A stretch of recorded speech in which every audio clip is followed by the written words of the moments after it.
This kid described how they would ambush some of their rivals from the Los Mayos faction of the cartel in Zacatecas. He described how in one of these jobs, he was a driver for one of these armored vehicles. The way they use them is they go into an ambush site. They will pull their car forward, their trucks forward, and they will use the ramming aspect of their cars from the back, not from the front. They don't want the engine to be damaged. So they'll ram their trucks into each other, and then the guys in the back of the box will pop out with 50 caliber rifles. And that's how they fight each other in these, wow, destruction derby cartel wars that are going on in certain parts of Jalisco and Zacatecas on the border.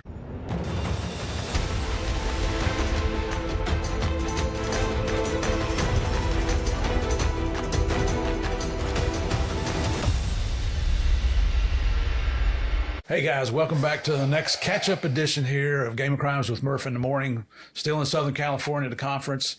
You know, I do this every year. Folks that we've had on the podcast before, we bring them up for a catch-up when I actually have the opportunity to meet a lot of them in person for the first time.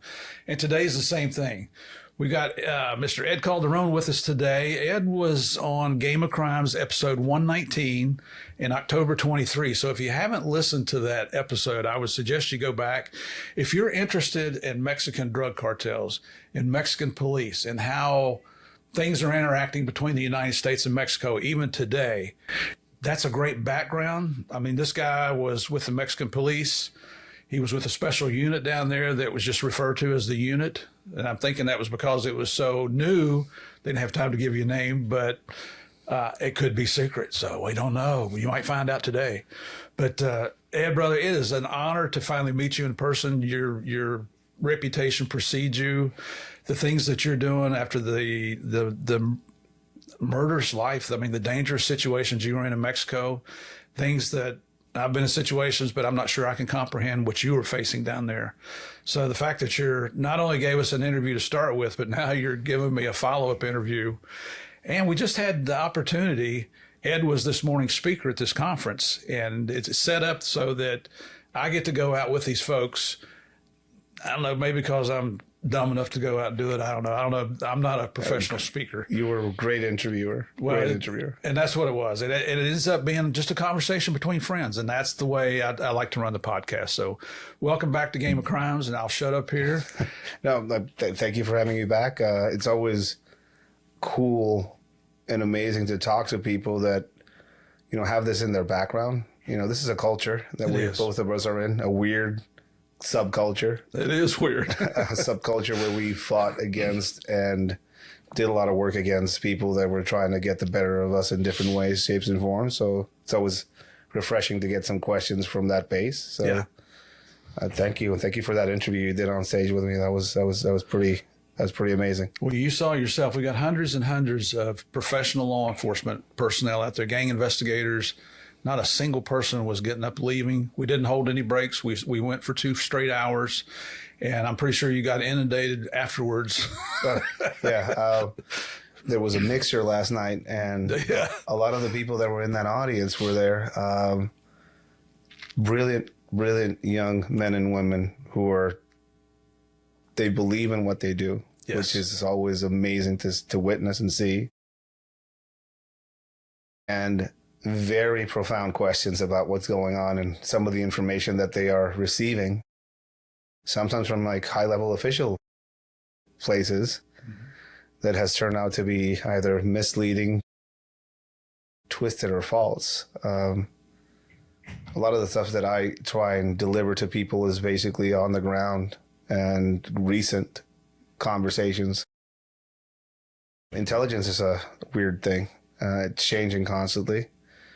What is true one day will probably be not true the next. So it's dynamic. And it is. A lot of it is specifically coming out of Mexico, has a cultural connotation to it. And if you're not from that culture, it's hard to talk about it in a clear way or understand why certain things are the way they are. I'm not a reporter. I didn't go to journalism school in the U.S. I'm not a cartel reporter. I'm a guy that worked on the ground in that field for over a decade, that trained a bunch of cops as well, which I have all over Mexico who are currently fighting in this war, and have also, become an activist in a lot of ways, and supporter of some of these victims that this giant, long, drawn-out war has caused. And that leads me to a bunch of conversations with people and information that I get when I'm on the ground out there. And it's information that I gladly share with people who want to just know what's going on. Well, I think they told me 700 people were at this conference. And the first question I asked this morning was, has anybody ever heard of Ed Calderon? Almost everybody raised their hand in that audience. So I'm not stroking Ed here, ladies and gentlemen. These are facts. I mean, this guy has built a reputation for himself, basically from experience, but also from not sitting back and just relying on what used to be. You're staying up to date, real time.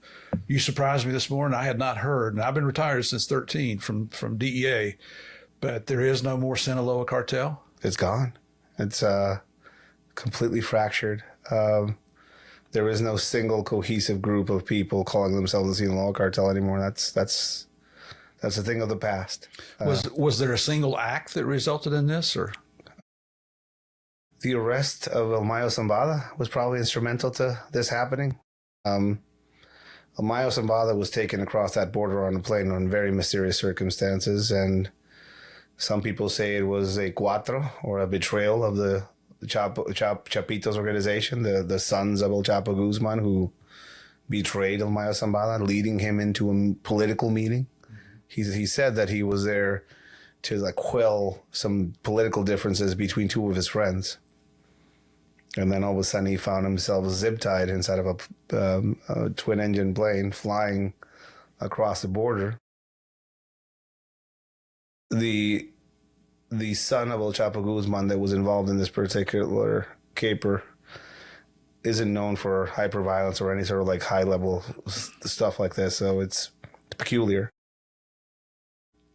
His detention led to a momentary pause and quietness. There was no war going on. A few weeks into his arrest, it was quiet and calm. And all of a sudden, one side started blaming the other for a betrayal of this arrest, and they started kind of piecing together what had happened, because nobody knew exactly how he was detained. And that at some point, probably when El Mayo Zambada was actually exposed to his lawyers and finally allowed to speak to people, that's when the war started in Sinaloa. The faction that he represented, fighting the faction of Los Chapitos, the sons of El Chapo, former compadres, former friends, and now their families are enthralled in this bitter battle before supremacy. And, unbeknownst to both of them, they're basically killing each other off and making space for the four-letter cartel that we're probably going to talk about a little bit more later.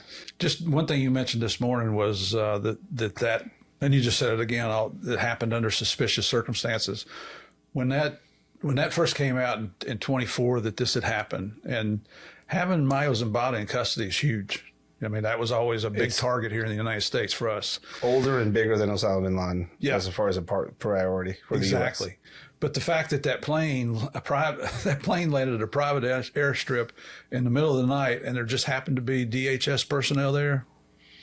In investigations, you call that a clue that something's not quite what it seems. I mean, I don't know anything about that operation. I wasn't there. I don't know anybody around it. I know people who were around and all that. Mexico and the Mexican government have stated clearly that it was a covert military operation by the United States. But there's a lot of accusations. I know both ways. That's one narrative. The other narrative is that this son of El Chapo Guzman, who was not known for any sort of aspects of this level of the business, somehow fooled one of the most elusive people on the planet out of hiding into the open, and he got on a plane. I don't know. It's an interesting one. Yeah. The rhetoric is that it was a clear attempt by the United States to intervene in what's going on down there, and the Mexican government is blaming that action for why the violence is exploding in Culiacan right now and other parts of Mexico that are tied to Culiacan. We've seen violence pop up in Baja Sur, where elements of the now warring factions are now fighting in other territories that they used to control or work in. You're seeing this war spread out to places like Baja, Mexicali, Tecate. You're seeing this war draw forces from the front that the Mayos have in Zacatecas against the new Generation Cartel. So it was a giant beehive that was kicked. Oh, yeah. And it's still... Oh, it still buzzing. Has results from it. Yes, sir. So you mentioned the four letters cartel, and can you explain that to us? And I mean, you shocked, before we went out on stage this morning, you told me about a trip you recently made just a couple of weeks ago that's just shocked the crap out of me, because I can't believe that. I mean, I do believe it, but the fact that you went down there and then came back alive is that might be a miracle from God. The new Generation Cartel, or the Cartel de Jalisco de Nueva Generación, is a paramilitary, ultra-violent criminal organization that was born out of the last attempts at the Sinaloa Cartel to defeat the Zetas back in that part of the drug war. They formed something called the Mata Zetas, which was a big part of the operational arm that is currently in charge of this new Generation Cartel. And they split off, allied themselves with old money and old interest in Guadalajara and Jalisco in general. And here we are, this giant criminal organization that is now clearly dominating the cartel space in Mexico, and they have no contenders. They call themselves the Four Letters, or La Empresa. They have a bunch of names that they like to call themselves. When I went down there with a friend of mine, Johnny Mitchell, who's like a YouTube personality, he interviews a lot of people in the criminal realm. And I get access to some of these people because I'm a YouTuber as well. I can interview people, and I've been on some pretty big platforms in Mexico as well. And some of these YouTubers and interviewers, including my friend Gafe, who is one of the most popular YouTubers in the realm of tactics in Mexico, got me access to these two individuals. One of them, a 20-year-old kid who had 6 months out of his time working as an active sicario for this four-letter organization. And the amount of stories and specific details about the way some of these groups are not only recruiting them, but also some of the mass murders and abductions that they're performing. The fact that this organization has taken down more than one helicopter, like the government in Mexico leads you to believe that they were responsible for a single helicopter being taken down way back when. They've taken down a few more in recent history of Mexico, and you don't hear about that in the news, and it was definitely not reported in any news service in Mexico. He described, whole police and military trucks being ambushed, and how a lot of them were basically armed with government-issued, battle rifles now, because they were stripping them off of some of the victims that they were fighting. Mm-hmm. And specifically, he talked to us about monster warfare. Monster. Yeah, that's what monstros is what they call their armored vehicles that they make. So the four-letter cartel is involved in a current war in Michoacan for control of that area. And that's where you're seeing the proliferation of drones, mines, IEDs, trench warfare. You're seeing a bunch of stuff there because it's an open war between them and interests that control that area that they want to take over in Michoacan. Is that remnants of the Knights Templar down there? La Familia Michoacana. Yeah, remnants of all of that. And even the government. At some point, 5-6 years ago, the federal government actually allied themselves with local cartels to fight against these new Generation Cartel organization. Wow. They're that big.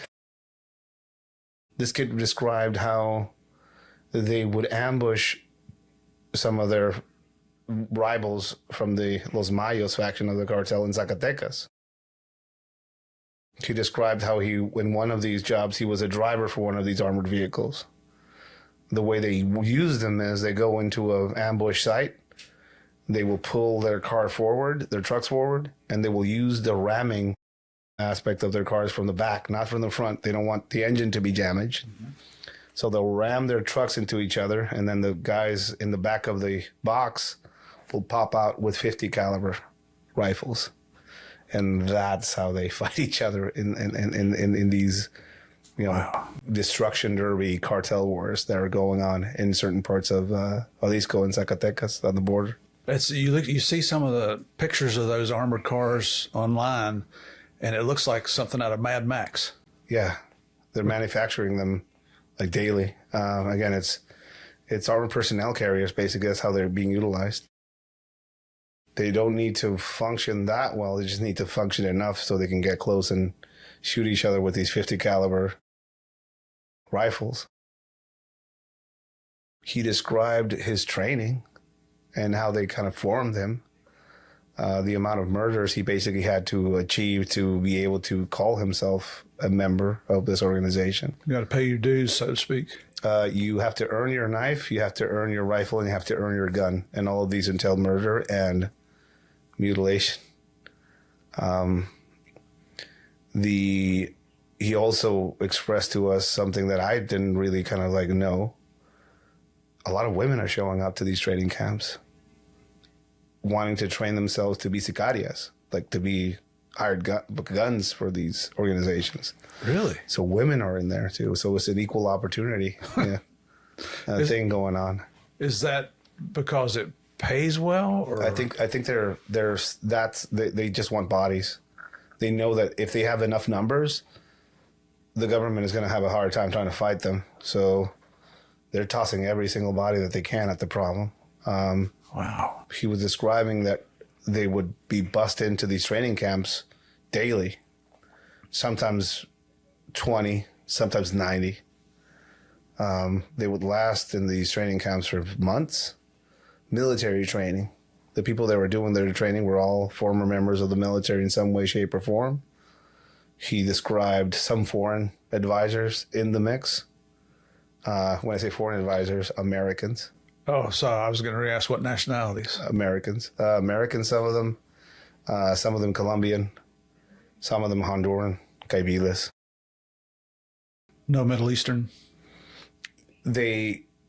All of Mexico that I've noticed and I've kind of heard, they don't touch anything Middle Eastern or Arabic with a 10-foot pole because they're aware of the amount of heat it might bring. I don't know about the climate now, when now everybody's a terrorist down there.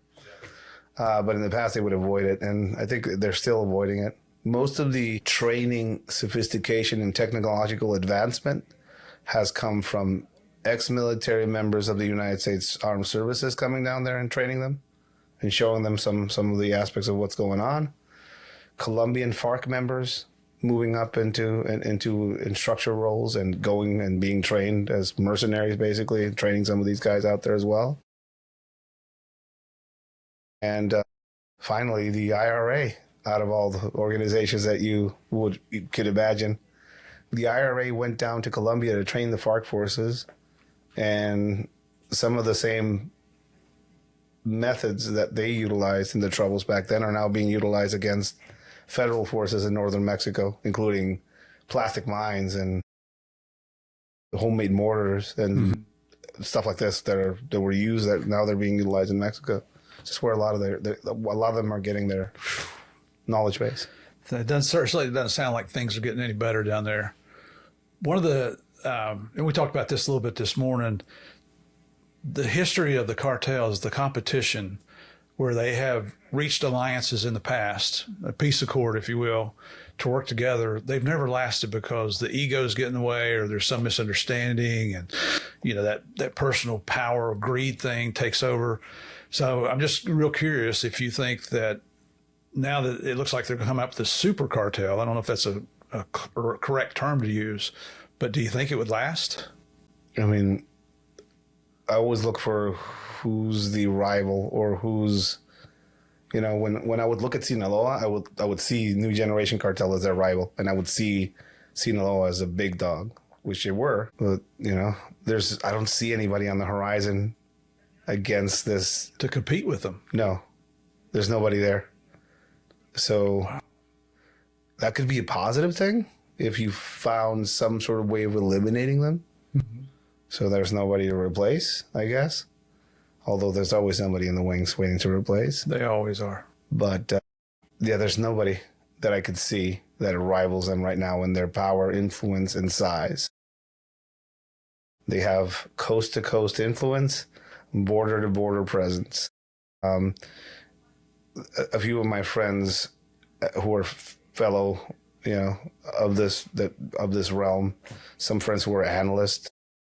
There's a man that I follow a lot, and I recommend you guys follow him too, named Peter Sahan, who's a global politics guy. Mm-hmm. And he made the observation that the nightmare scenario for the United States would be that this hyper-militarized four-letter cartel would somehow gain control over a large segment of the border fence as something that to be concerned about. Mm-hmm. Well, over 2 weeks ago, we saw the announcement of this alliance by the last remaining sons of El Chapo Guzman, who are running their organization, and this four-letter group, which, to anybody that knows their history, these last remaining sons of El Chapo Guzman probably have access to some of those drug tunnels that were made as a legacy thing for their dad. Mm-hmm. And they probably control parts of that border fence as well. So we're here in that nightmare scenario that my friend Peter Sahan talked about. What is going to happen is a quiet peace, because that's what happens in the territories they control. They quiet things down. Mm-hmm. They're very much a police force and a secret police in a lot of ways. So they'll figure out who's causing noise and quiet it all down. They'll figure out who the police and who they need to worry about and quiet them down as well. The numbers, that's what they have. Numbers, influence. And also they just, they're smart. They're militarily advised. So they're smart. They're strategic. That's on the border now, right on the border. So when you say they quiet things down, I think everybody understands that, so they'll have complete control and they'll know if there's a little flare up. But how does that bode for law-abiding citizens in that area? Is it good for them? I mean, if people want to know what might be coming to parts of Mexico, go to Jalisco. It is quiet. And, petty crime happens, but petty crime gets punished immediately. Mm-hmm. High-level things happen, but none of it happens without authorization. That's what I'm talking about. Yeah. I think that's going to start spreading from there to other parts. So more of a Cosa Nostra type influence and control over an area with a very militarized enforcement arm. Is it? So I read a lot of articles. I'm averse to going to Mexico ever again in my life. I don't want my grown children going down there with their families just because of the danger factor. You used to think that you could go to Cancun and Acapulco and places like that and be safe, but we've all read news articles, and I'm sure, like you say, government doesn't report everything. They want the media to report everything. So being, if you were a gringo family, grew up in the United States, like me, would you go to Mexico to vacation? I don't know. I mean, I've been to Baltimore and been pretty worried about certain things. There's no travel advisory. There's no travel advisory for Baltimore. I'm sorry, Baltimore, if you're listening to this. Certain parts of it are dangerous, and there are dangerous elements throughout. The not trusting law enforcement, not trusting the military down there is pretty clear. But then we have this explosion of foreign Americans living down there. Yeah. Gentrifying a large parts. Like, the American dream is no longer in America. It's in Mexico, apparently. So I'm not sure. I think two things might happen. One of them is that Mexico is about to go, I think the United States is attempting to pacify its largest trading partner and also its future industrial base.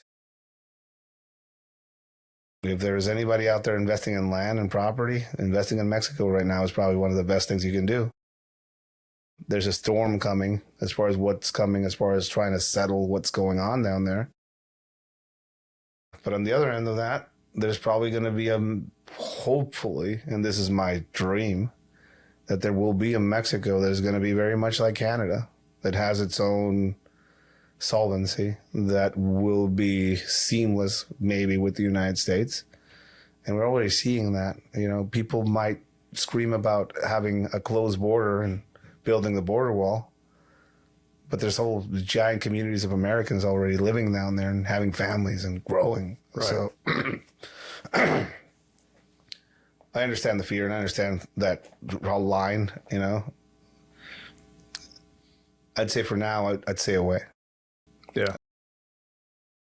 But there's definitely something on the horizon that is going to be either some sort of overt military intervention by the United States, or some sort of like overwhelming war in different parts of Mexico as this 4-letter organization takes hold.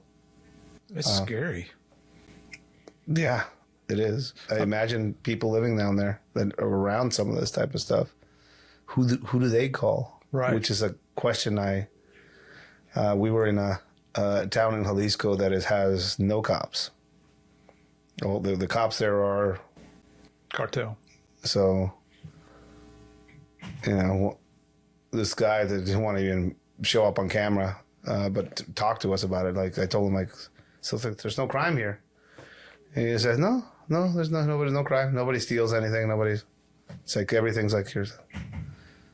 And then he said, but sometimes the cops abuse us, and we have nobody to go to.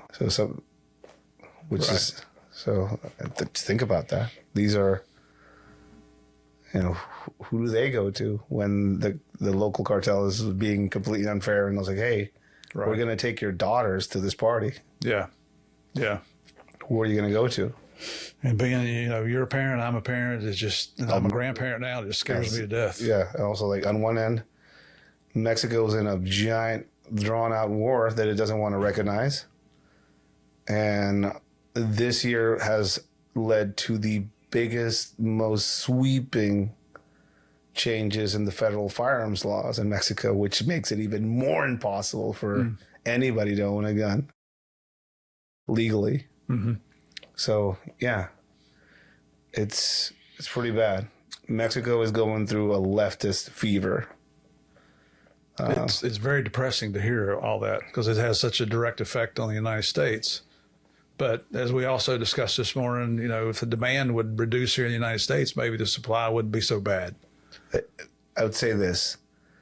If permissive politics in the United States that have turned this drug epidemic into basically a funneling of funds, federal and state, to sustain these addicts,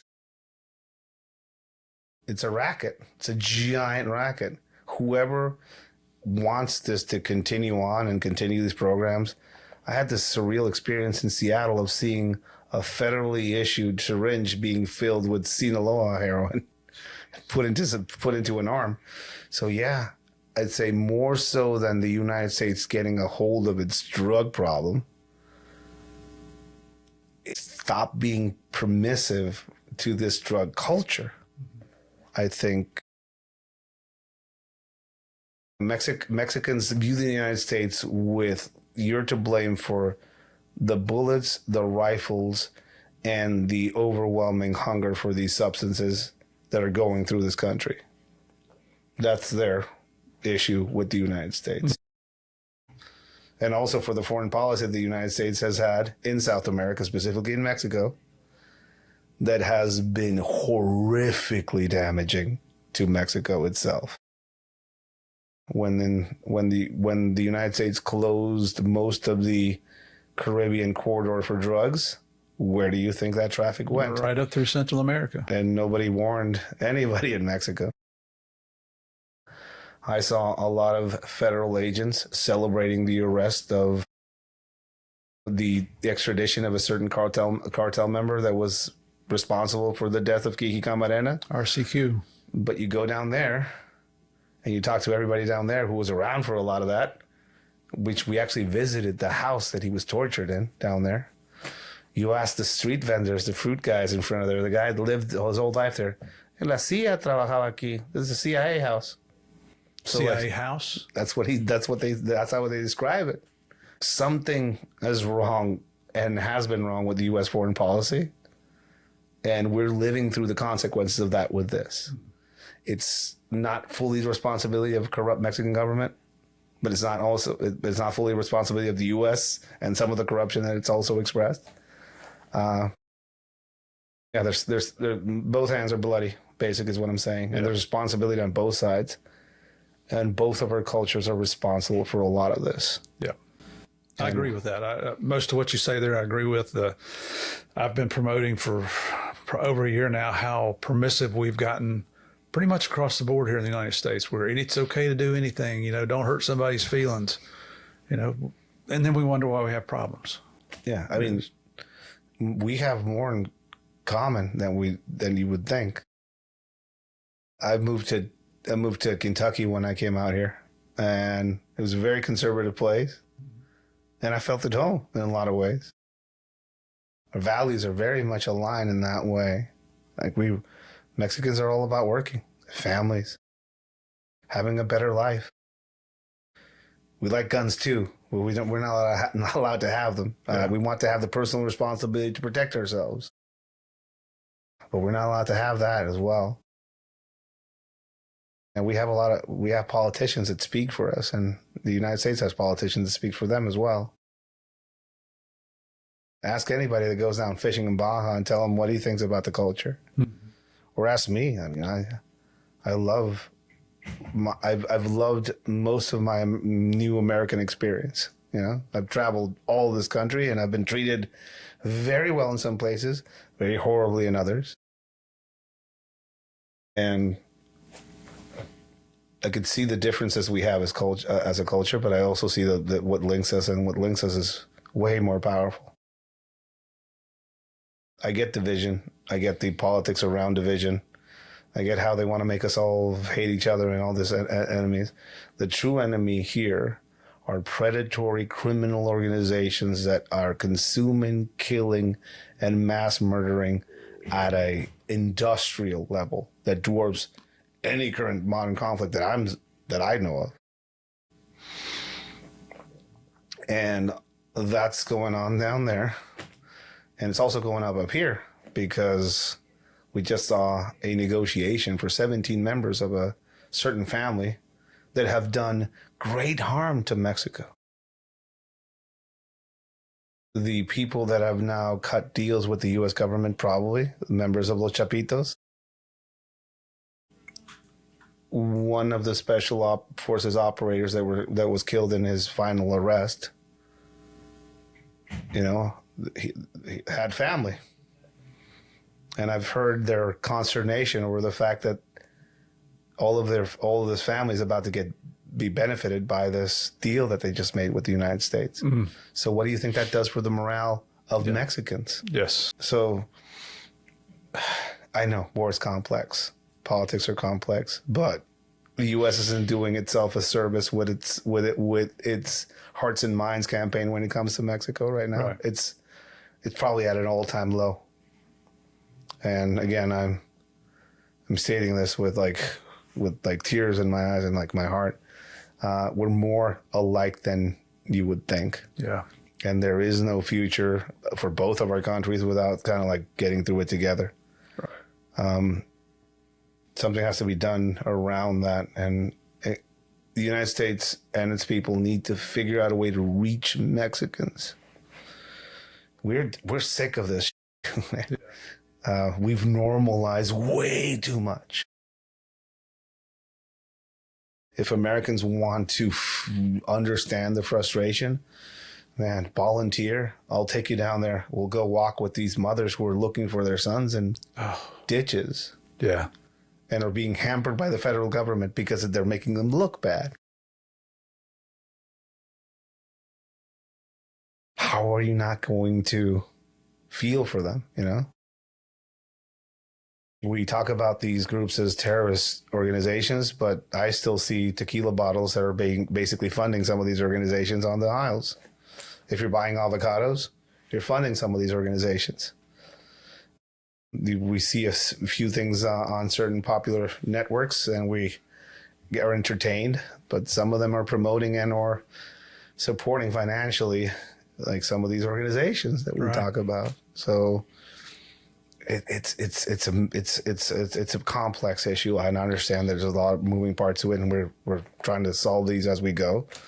We have an administration right now that is doing everything it can, I guess, to put this as a priority of a problem, and I think it deserves to be this is one of the most important priorities that the United States has. Like when I'm talking about existential threats, yep, this is one of them, definitely. That you talk about the avocado industry. That's something that drives it home right here in the United States. Yeah. When you mentioned that this morning, I'm thinking, damn, I never even thought of that. Yeah, it's just one of the many ways that they are. I mean, their whole. If you think cartels are just drug traffickers and human traffickers, no. They've diversified themselves years back. They're in everything, in industry, politics, military, police. You know, some of the situations that were being described to us in some of these by some of these individuals that we talked to, they were speaking about the fact that in some communities, all of the police force is basically the cartel, right? And the same cartel is selling the uniforms to these cartel members, right? Which is, yeah, like, hey, if you want to work here, you have to wear this specific uniform, and we'll sell it to you. Yeah. So they're an economy. Like an independent economy now. They're becoming monopolies. And they have stores in the training camps that they run, but the people that will buy things from them. So a Coke can will cost you, I don't know, down there it'll cost you like 15 pesos or something like that. But if you go into these training camps, it's 50 pesos. And if you go into the mountains, it's 100 pesos. It's called capitalism. So they're their own economy. Their own police force, their own politics. They're diversified decades ago. Yeah. And it's something I've been screaming about in every single platform that I've been on. And slowly but surely people are kind of catching on to the size of this. Slowly being the key word. Because it's amazing when you address, not to go too political, but you know, when in past years when I was on the job and you're talking to politicians, and even after I retired, we speak to Senate, the House, the American Legislative Exchange Conference, and trying to relay to them what the current threat was. And this is in retirement. It was amazing how many came to us afterwards and like, I never knew that. Yeah, I never knew that. And you're the person who's supposed to be creating laws to help protect us, and you're not even aware? It has been one of the grown-up moments of my recent life where I've been in front of people in D.C., speaking to them of stuff that I know the fruit vendor across the street from Kiki Camarena's house, where that happened, knows about. Mm-hmm. And somehow these people in D.C. are completely oblivious about some of the things that have been going on. Yeah. And it is frightening. It doesn't instill confidence in our elected politicians. No, it doesn't. That's a very nice way to say it. No, it doesn't. So I do have faith, though. I do have faith in this country. I wouldn't be anywhere else. I have faith in its people, and again, I've seen what the United States can be and is. I was just in front of a bunch of law enforcement professionals and talked to a lot of them. They give me a ton of hope. Yeah, it does. That's why I continue to come back out here every year. And you know, you hear a lot about the bad ones. You hear all about them, but you rarely hear about the guys here who are true believers themselves, who are in their free time. They're like trying to figure things out. Mm-hmm. They're trying to, hey, like, what should I be paying attention to? With an urgency, they come to me like, oh, I try and share what I can, you know. Yeah, great men and women. It makes me proud. But there's there's definitely something coming, and it's not fear mongering. 5 years ago, I predicted a lot of what is going on right now, and here we are, and now I'm predicting something else. Yeah, there's something that something recently shifted that people should be paying attention to, and it's this organization now having control over a big section of that border fence. Yeah. And these are completely different people than the ones that have been in the past. They've learned all the lessons from the Zetas. They learned all the lessons from Sinaloa. And they've, perfected their craft. Mm-hmm. These are hyper-militarized individuals that have access to weapons platforms that the United States has never faced on this at southern border, from anti-aircraft capabilities to drone warfare to long-range shooting capabilities to having the ability to produce some of these groups, highly trained individuals that can move about the country and through the border freely now. This is the threat on the horizon. Sounds like a movie script, doesn't it? It sounds like Sicario was taking some notes. Yeah. Hearing some of these stories, especially that 20-year-old man, it's way deeper than a movie. Yeah. And it's real. He spent a good part of his time out there murdering people for this organization. He finally escaped. There is no out. There is escape, is what he told me. It's not like you do 20 and retire. No. Yeah. Life expectancy for them is 3 to 6 years, is what he told me. Wow. So he took his time and he fought tooth and nail to get back to his wife and unborn son. At that time was unborn, got born, didn't see him get born. When he got back, she was gone. Is she alive? She was gone. Nobody knows. What do you do? So a big part of my advocacy aspect and what I've been doing and helping and figuring out for people is that I, like many in this war, were completely abandoned and forgotten. And like many of the people that I work with were completely abandoned and forgotten. Where do you think a lot of them went? To work and work out their frustration and anger on this. The big part of my advocacy is to, one, bring some of these people's stories to light, figure out solutions, and I'm not going to talk about healing, but just help for some of these people who are completely abandoned and forgotten, and realizing that all of them have a story.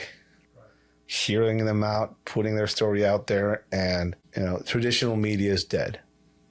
We can agree upon that. CNN is not the best source of information, and me with a cell phone and a backpack going to Jalisco and spending a weekend out there probably got more firsthand information and news than any of these news agencies have put out there about Jalisco in a year.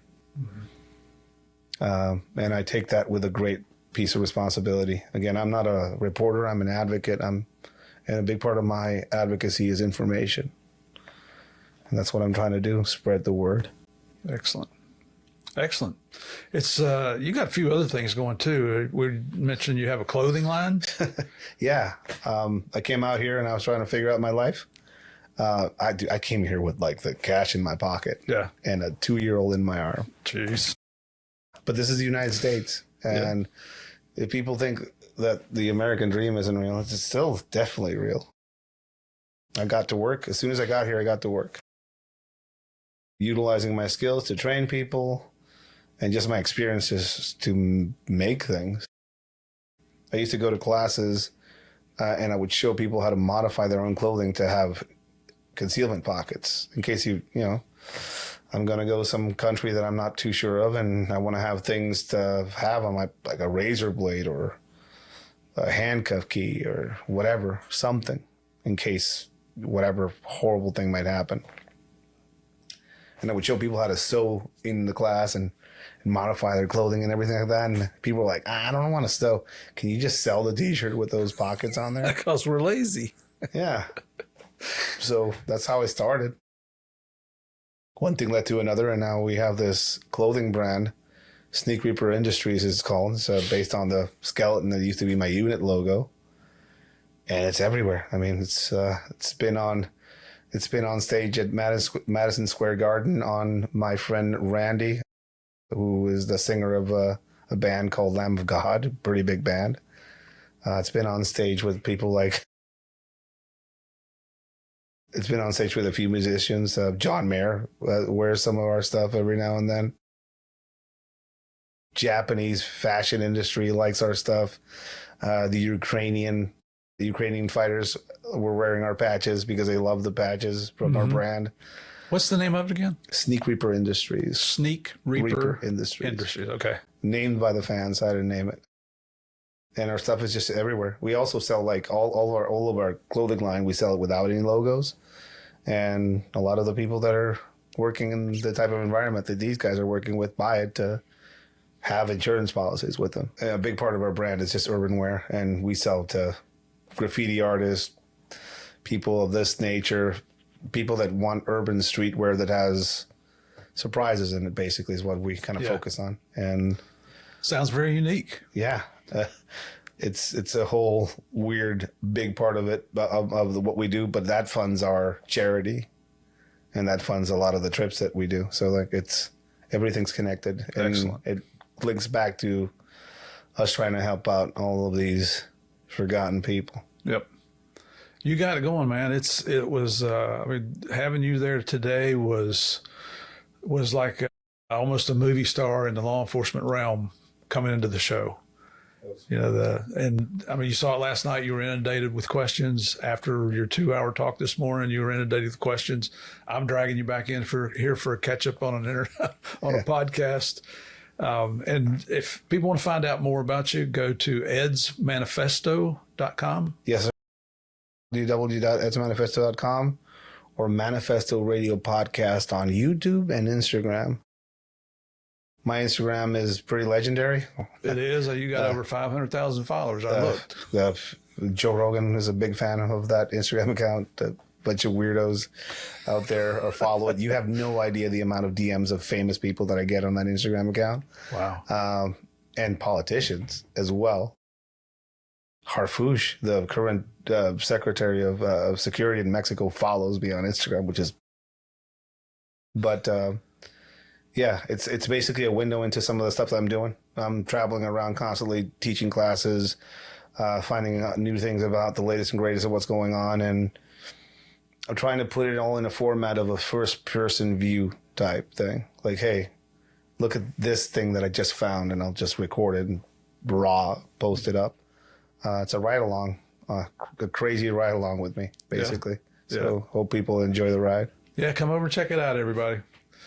All right, Ed, it's been I'm so happy we finally got to meet. You know, we talked the first time a couple years ago, and I know you're extremely busy. I know the guys here had a challenge getting you on because you got to fit things into your schedule, but you have made everybody's week by coming to this conference. This is my 7th or 8th year supporting the conference out here in Southern California, and we'll continue to do so.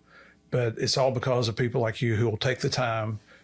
Folks, just so you know, he's not getting paid to be here. He's doing this out of the goodness of his heart. And that's the whole difference, I guess, in this conference, because all the funds that are raised go to the families of slain officers in Southern California in the past year. So the education that you offer these people is just, it's like expert testimony. You know, it's coming from somebody not that studied it and read about it, but actually somebody that lived it, survived it, but they also kept that interest to continue to learn and share what what you've learned throughout your entire career. So God bless you, brother. Thank you very much. Ladies and gentlemen, thank you so much for coming back like you do all the time. I don't know why you continue to follow me, but I want you to know how much I appreciate it. But I really know why you come back, because you like following the biggest, baddest, most dangerous game of all. We call it the game of crimes. God bless. We'll see you on the next episode.